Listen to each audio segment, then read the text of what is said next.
This is Radiste, and you are listening to podcast on Zip FM.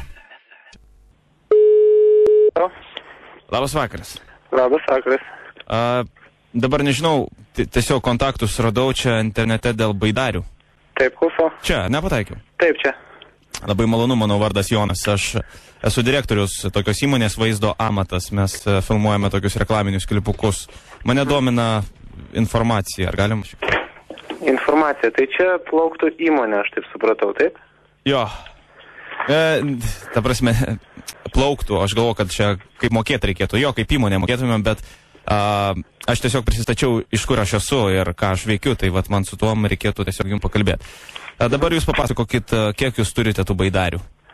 Na, iš tiesų mes turime 14 baidarių, todėl gali plaukti 28 žmonės.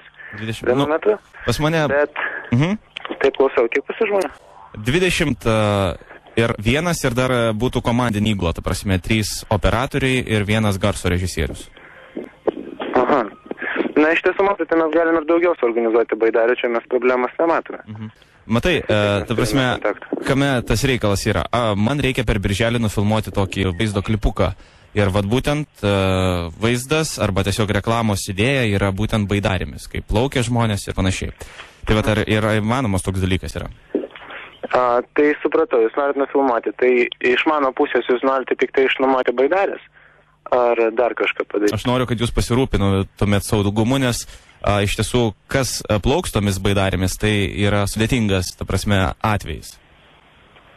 Ta prasme, plauks 20 mergaičių, tai yra 20 tokių, gražių blondinių ir man reikės jas filmuoti, bet aš noriu, kad būtų iš saugumo ir iš techninės pusės viskas tvarkoj. Nes žinot, ta prasme, moteris, ten blondinės, juolab tikrai nėra, ta prasme, pats patikimiausias variantas vandenį, tai tiesiog norėčiau, kad būtų apsauga visa pusė ir panašiai.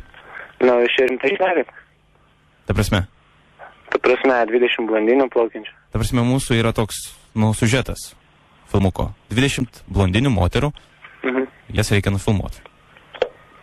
Aš supratau, ne, iš tiesų viskas įmanoma. Įmanoma, ar ne? Taip, viskas tvarkoja. Kiek dabar kainuoja viena baidarė?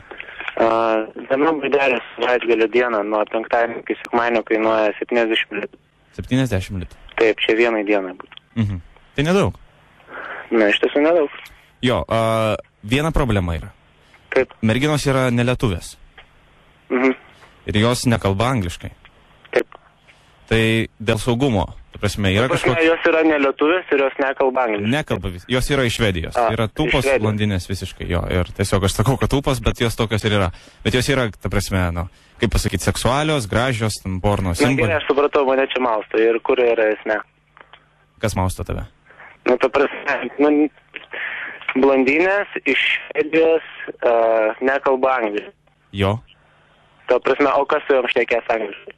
Angliškai nešnekės. Ta prasme, kas su jom bendraus apskritai? Aš tiesiog dėl saugumo, ar jūs galėtumėt paaiškinti kažkaip ten, ar reikia labai anglų kalbų ten, kad paaiškintum, ką užsisekti ir panašiai, kad jos nenuskęstų. Ne, tai čia yra jūsų problema, kai jūs jums aiškinsit. Mano, ta prasme, darbas yra išnuomoti baidarės. O jeigu jos, tarkim, apsivers ir paskęs, tai kas kaltas? Gerai, bet tai yra jūsų klientai, suprantate? Ir kaip aš, ta prasme, aš galiu suorganizuoti švedą, kuris, ta prasme, gali galėtų paaiškinti. Supratau. Tai... Čia vėlgi aš nematau problemų. Viską galima suorganizuoti. Ir filmavimas užtruktų 3 dienas. Ar jūs galite pasiūlyti dabar kažkokią, vis tiek profesionalus esat, upę arba kažkokią kraštovaizdį, kur būtų, ta prasme, įmanoma tai padaryti? Jūs turite kažkokių vietų, kur... ir panašiai. Na, be abejo.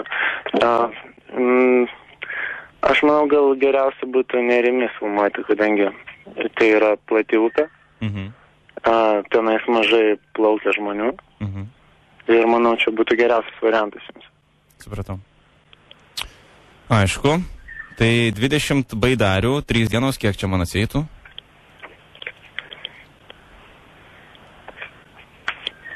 20 baidarių, 3 dienos. Na, aš iš tiesų dabar neturiu skaičiuotis, bet aš jums galiu atsiųsti išsamų. Ok. Elektroninį paštą. Supratau. Dar kažką aš turėčiau žinot? Prašau? Dar kažką aš turėčiau žinot? Iš tiesų, aš manau, kaip ir viskas. Ta prasme, nuvežimas, atvežimas. Vėlgi, Na, bet aš jums visą tai paskaičiuosiu, ir atsiųsiu elektroninį paštą, tinka? Tinka. O kažkokio nemokamo projekto neįmanoma niekaip? Ta prasme, nemokamo projekto. Nu, mes, tarkim, įdėtumėm tam vaizdo klipuke jūsų ten logotipą ir panašiai, bet kad nemokamai jūs viską tai padarytume. Na, aš nežinau, vėlgi sakau, tai yra nestandartinis užsakymas, pirmą kartą tokį užsakymą man tenka girdėti. Ir tai gal dar nesenai dirbat? Na, iš tiesų dirbam ganėtinai, senokai dirbam.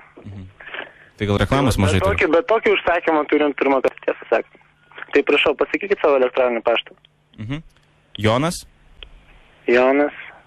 Eta? zipfm.lt.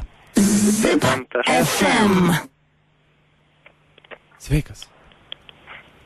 Zip.fm.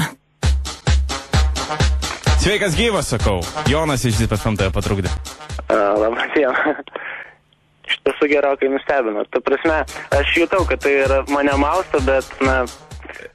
Visada klientas yra teisus, ar ne? Galvoji, kad reikia išklausyti. Andriau, tavo draugas, aš nežinau, neprisistatys man, bet susakė visą informaciją, aš tiesiog viską žinojau ir sakau, tau reikia paskambinti.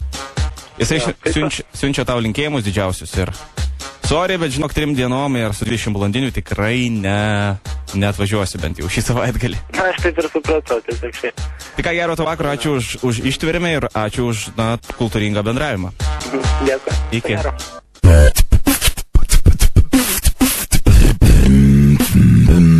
This is Radiste and you are listening to podcast on Zip FM.